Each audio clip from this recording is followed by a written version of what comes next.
Good afternoon student. मैं Lakshmi ma'am आज आपको फिर से बुक पढ़ा रही हूँ। व्याकरण के बाद बुक में 3 लेसन तक पढ़ा चुकी थी। आज मैं चौथा लेसन पढ़ाने जा रहे हैं जिसका शीर्षक है छक्कन चाचा। ये कहानी थोड़ा हास्यप्रद है, यानी हंसी वाली कहानी है। इसमें छक्कन चाचा जो है छोटी मोटी काम को, अगर कहीं किसी काम को करने का जिम्मा लेते हैं घर में, तो घर में दिन रात एक कर देते हैं, यानी लोगों को परेशान कर देते हैं और अंततः उस काम को पूरा करने में घर के सारे सदस्य परेशान हो जाते हैं। और इस कहानी में छक्कन चाचा एक फ़ोटो खरीद कर लाते हैं, तस्वीर, और वह तस्वीर टांगने का अपना जिम्मा लेते हैं। और वो जिम्मा तस्वीर टांगते टांगते उनसे क्या होता है, पूरे दीवार में छेद हो जाता है कांटी ठोकते ठोकते, और तस्वीर गिरकर फूट भी जाती है, उनको लहू भी बहता है। और इस गुस्से में उनकी पत्नी व्यंग भरी कुछ बातें उनको बोल जाती हैं। चाचा छक्कन कभी कभार कोई काम अपने जिम्मे लेते, क्या लेते कि घर भर को तिगनी का नाच नचा देते, यानी परेशान कर देते थे। अरे यह कीजियो वह दीजियो, यह घर बाजार एक हो जाता। दूर क्यों, परसों का जिक्र है, दुकान से तस्वीर का चौखट लेकर आए थे, चौखटा लगकर आया था, यानी तस्वीर में जो है उसको क्या कहते हो, फ्रेम लगवा करके लाए थे और ला करके दीवान खाने में रख दी थी। ये आपका क्वेश्चन है, ध्यान से पढ़ोगे। फ़ोटो ला करके कहाँ रख दिए छक्कन चाचा, दीवान खाने में रख दे। और तब उनकी पत्नी जो है शाम को उसको देखती हैं और उनसे कहती हैं कि छुट्टन की अब्बा, मुस्लिम में लोग पिताजी को अब्बा कहते हैं, तो अब्बा तस्वीर कब से रखी हुई है, खैर से बच्चों का घर ठहरा, कहीं टूट फूट गई तो बैठे बिठाए 2 रुपये का धक्का लग जाएगा, और कौन टांगेगा इसको। यानी वो तस्वीर जो है नीचे रखी हुई थी। उनकी पत्नी कहती है उनसे कि बच्चों का घर है, अगर कहीं टूट गया तो तस्वीर बर्बाद हो जाएगा, इसे टांगेगा कौन। तो छक्कन चाचा कहते हैं मैं इसे खुद टांगूंगा। यह कौन सा जान जोखिम का काम है, यह यानी कहने का अर्थ कि फ़ोटो टांगना कोई बहुत बड़ा काम नहीं है, मैं इसे खुद कर लूँगा। कहने के साथ ही शेरवानी उतार चचा तस्वीर उठाने लग गए। इतना पत्नी बोली ही कि छक्कन चाचा जो है तस्वीर को टांगने की तैयारी करने लगे।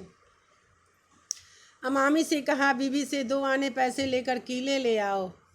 अमामी बच्चे का नाम है, बीबी मतलब मम्मी से 2 पैसे लेकर के कीले ले आओ, यानी कांटी खरीद कर ले आओ। काम शुरू हो गया, घर के सारे सदस्य को परेशान करना छक्कन चाचा शुरू कर देते हैं। इधर वह दरवाजे से निकला, उधर मुद्दे से कहा, मुद्दे जाना अमामी के पीछे, यानी मुद्दे किसी बच्चे का नाम होगा, और पहले अमामी को पीछे भेजे थे कांटी लाने के लिए, और फिर दोबारा मुद्दे से कहे कि कहियो 3 इंच की ही कीलें, भाग कर जाओ, जा पकड़ लियो उसे रास्ते में। यानी कांटी खरीदने के लिए तो भेज दिए, लेकिन कांटी कैसा खरीदना है वो बताए नहीं थे, तो फिर दूसरे बच्चे को उसके पीछे दौड़ा दिए।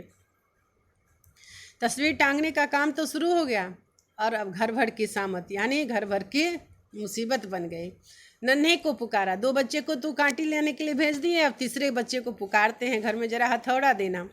बन्नू अपने रास्ते में से फुट्टा निकाल ला, और सीढ़ी की भी ज़रूरत होगी। अब चौथे बच्चे को कहते हैं कि तुम सीढ़ी ले आओ। फिर 5वां बच्चे को कहते हैं, अरे भाई लल्लू, तुम जरा किसी से कह देते कि सीढ़ी यहाँ लाकर लगा दे, और देखना लकड़ी के तख्ते वाली कुर्सी भी लेते आते तो खूब होता। यानी सारी चीज़ें, ज़रूरत की जितनी भी चीज़ें थी सब अलग अलग सदस्य को लाने के लिए वो परेशान कर देते हैं एक छोटे से तस्वीर को टांगने के लिए। तो इसीलिए इस कहानी को कहा गया है हास्यप्रद, और कहा गया है कि कोई भी काम अगर छक्कन चाचा अपने जिम्मे लेते थे तो क्या करते थे, दिन रात एक कर देते थे, घर को सिर पर उठा लेते थे। छुट्टन बेटे चाय पी ली तुमने, जरा जाना तो अपने उन पड़ोसी मीर बाकर अली के घर कहना अब्बा सलाम कहा और पूछा है कि आपकी टांग अब कैसी है। यानी तस्वीर टांगते हुए अब किसी के खबर भी लेने लगे, और कहियो कि वह जो है ना आपके पास, क्या नाम उसका, ये भूल तो गया, पलोल की टलोल, अल्लाह जाने क्या था, यानी नाम याद नहीं है इसलिए वैसा बोल रहे कि उनका नाम भूल गया, अलोल पलोल कुछ होगा उसका नाम। खैर वह कुछ भी हो, तो यो कह दियो कि वह जो आपके पास है ना जिसमें सीध मालूम होती है वो ज़रा दे दीजिए, यानी दीवार में छेद करने वाला मशीन मांगने के लिए भेज दिया। तस्वीर टांगनी है, यानी घर के सारे सदस्य को परेशान कर दिए।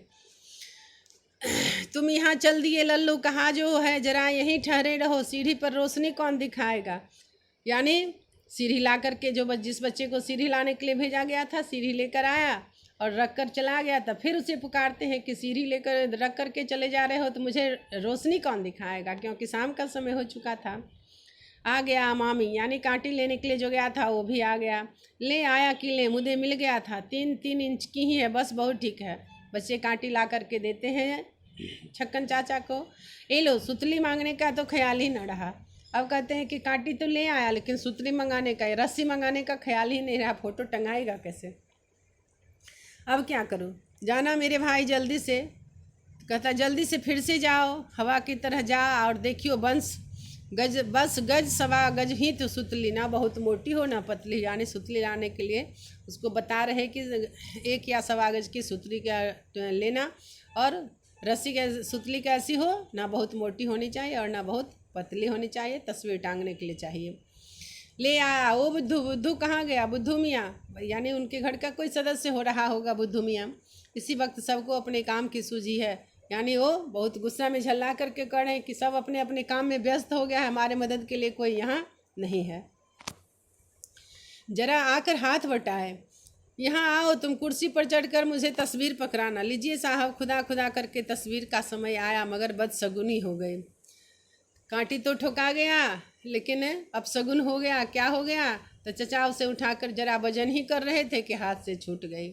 जो ही फोटो उठाए छक्कन चाचा, त्यों ही इसका शीशा टूट गया। हाय, ये कह करके सब एक दूसरे का मुंह ताकने लगे। चचा कुछ लज्जित हुए और किरचों का मुँह आना शुरू कर दिए। वक्त की बात, अंगुली में शीशा चुभ गया, खून की नाली बहने लगी, यानी शीशा गिरने से छक्कन चचा के हाथ से खून बहने लगे। तस्वीर को भूल अपना रुमाल ढूंढने लगे। रुमाल कहाँ से मिले? रुमाल था सिरवानी की जेब में। सिरवानी उतार न जाने कहाँ रखी थी। अब जनाब ने तस्वीर टांगने का सामान तो ताक पर रख दिया, सिरवानी की ठुठियाँ पिट गई। चचा मियाँ कमरे में नाचते फिर रहे, अंगुली पर से खून पोंछने के लिए, कपड़े खोजने के लिए। कभी इससे टक्कर खाते, कभी उससे। सारे घर किसी को भी इतनी फुर्सत नहीं कि मेरी सिरवानी ढूंढ कर निकाले, और झल्ला रहे हैं कि घर में इतने सारे सदस्य हैं लेकिन किसी को फुर्सत नहीं है कि मेरी उंगली कट गई तो कपड़ा खोज कर मुझे दे। उम्र भर ऐसे निकम्मों से पाला न पड़ा था, और क्या झूठ कहता हूँ, कुछ 6 आदमी है और एक सिरवानी नहीं ढूंढ पाते। यानी झल्ला कर कहते हैं कि मेरे घर में 6 सदस्य हैं लेकिन मेरी हाथ कट गई तो एक कपड़ा ढूंढ कर देने वाला कोई मेरे पास नहीं है। वो अभी 5 मिनट भी तो नहीं हुए, मैंने उतार कर रखी है, और वो कह रहे हैं छक्कन चाचा के, अभी तो मैं सिरवानी खोल कर रखा था और उसी में मेरा रुमाल था। भाई बरे, इतने में आप किसी जगह से बैठे बैठे उठते और देखते हैं कि सिरवानी पर ही बैठे हुए हैं। तो छक्कन चाचा सिरवानी पर बैठे हुए हैं और सिरवानी ही खोज रहे हैं।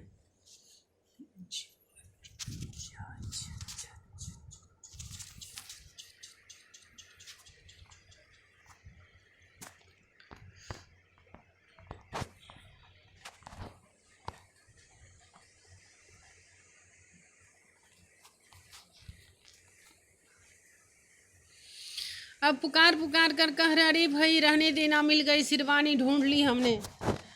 तुमको तो आंखों के आगे बैल भी खड़ा हो तो नज़र नहीं आता। यानी छक्कन चाचा उठते हैं और अपने नीचे देखते हैं कि सिरवानी यही है, और सभी बच्चों को कहते हैं कि मेरी सिरवानी मिल गई।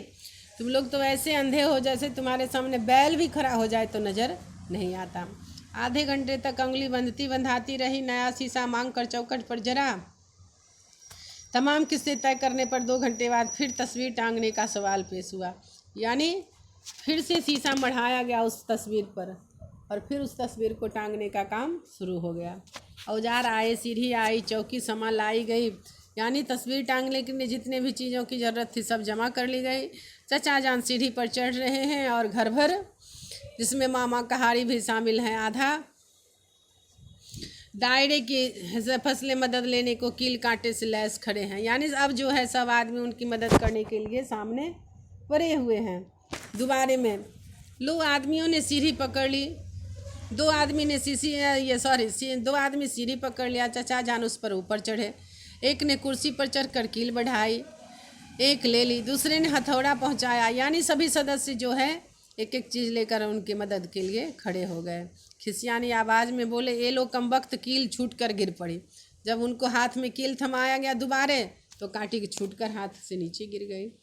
फिर देखना कहाँ गया, सभी नीचे वाले लोगों को कहने लगे देखो कहाँ गया। अब जनाब सबके सब घुटनों के बल टटोल टटोल करके तलाश रहे, यानी जो नीचे जो लोग थे सब खोज रहे थे कांटी को, और चचा मियाँ सीढ़ी पर खड़े लगातार बड़बड़ा रहे थे, यानी कुछ बोल रहे थे, बक रहे थे। मिली, अरे कम वक्तों ढूंढी, अब तक तो मैं 100 बार तलाश लेता, यानी कील मिलने में लेट हो गए, देर हुई तो कहते कितने देर में, तो 100 बार मैं कील खोज लिया रहता। आज मैं रात भर सीढ़ी पर खड़ा खड़ा सूखा करूँगा, नहीं मिलती तो दूसरी ही दे दो। यानी सीढ़ी पर चढ़े चढ़े वो गुस्सा हो रहे कि अगर नहीं मिलती है तो मुझे दूसरा कांटी दो, क्या मैं आज रात भर सीढ़ी पर ही खड़ा रहूँगा कील के कारण। यह सुनकर सबकी जान में जान आती है, तभी पहली कील मिल जाती है। और अब कील चचा जान के हाथ में पहुँचाते तो मालूम होता है कि सर से हथौड़ा गायब हो चुका है, और जब कील मिलती है तो हथौड़ी गायब हो जाता है। और यह हथौड़ा कहाँ चला गया, कहाँ रखा था मैंने, चचा जान फिर से बड़बड़ाने लगते हैं। लाहौल बिल्ला कुब्बत उल्लू, यानी उल्लू की तरह आंखें फाड़ कर मेरा मुंह क्या ताक रहे हो, यानी बच्चों को ये अपने उर्दू लफ्ज में गालियां बक रहे। 7 आदमी हो, किसी को मालूम नहीं कि हथौड़ा मैंने कहाँ रख दिया। बड़ी मुसीबत से हथौड़े का पता चला और कील गड़ने की नौबत आई। ठीक है बच्चों, मैं इतना पढ़ा दी, आगे का भाग में अगले दिन पढ़ाऊँगी।